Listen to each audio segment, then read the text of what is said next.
So first, we got these two stories from Luke's gospel that come back to back. In the first one, Jesus' disciples, they're walking through a field they've done their ministry. They're walking through a field, it's the Sabbath, they're hungry, and they pluck the grain from that field. Now, the thing they did wrong is not pluck the grain from a field that wasn't theirs, because there was a common understanding at the time that it was okay to go and pluck grain from your neighbor's field as long as you weren't there, like, pulling up the whole harvest. You could have just what you needed. So that wasn't the problem.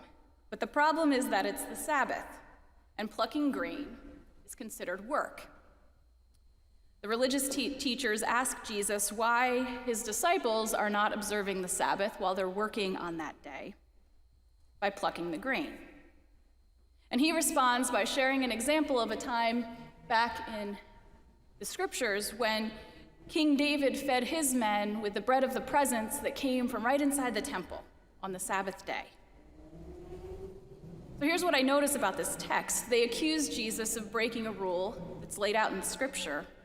And Jesus responds by sharing another example from Scripture that also breaks the rule. He's pointing out that the faith the Bible proclaims is less about the rule and more about the values underneath the rule. He points them to follow those values even when it means the rule is broken.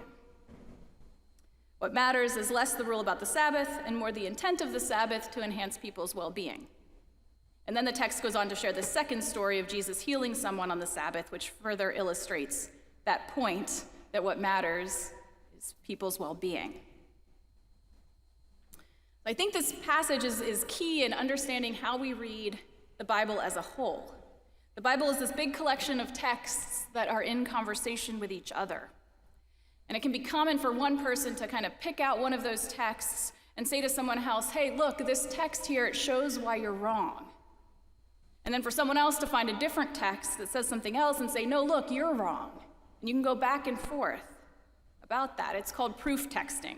You can proof text a lot of things, from justifications of slavery to beliefs about women preaching, to prohibitions against interracial marriage. They're all there somewhere in the Bible, and also are things that refute them. It's all in there. What Jesus does in the midst of that is he models something that is less about proof texting and more about inviting people into a conversation about what these texts as a whole are communicating about human beings, about God, about the way we relate to God and to each other. Jesus models what it looks like to read them and to engage with them through a lens of love, even foolish love. He understands the Bible through the lens of this great commandment of loving God and loving neighbor. So when I read this passage in the context of following and breaking rules, I wonder where in our time and place Jesus might challenge us to read the Bible through an interpretive lens of love. When we're presented with challenging topics or themes, and it says when one group of people reads it this way and another this way, what do we stand on? For me, I stand on that lens of looking through a lens of love.